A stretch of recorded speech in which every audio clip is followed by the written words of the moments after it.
Makaroneja voit kuvioida vohvelipaperin avulla. Valitse ohut vohvelipaperi. Jos vohvelipaperi tuntuu kuivalta, käännä kuviot nurinpäin. Käytä vaan se, mitä tarvitset. Ja suihkauta ilmaan kosteutta. Ei suoraan tuon paperin päälle eikä värin päälle. Kuvioleikkurilla saat kätevästi nuo 2,5 senttimetrin kuviot leikattua tasaisesti.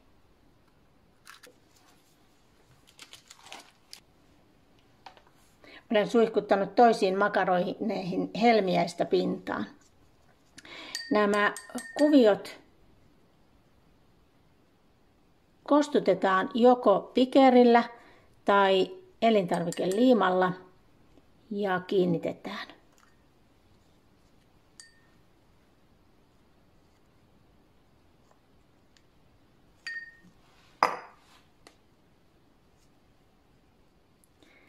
Kiinnitetään makaronin pintaan hetken aikaa pitäen siinä.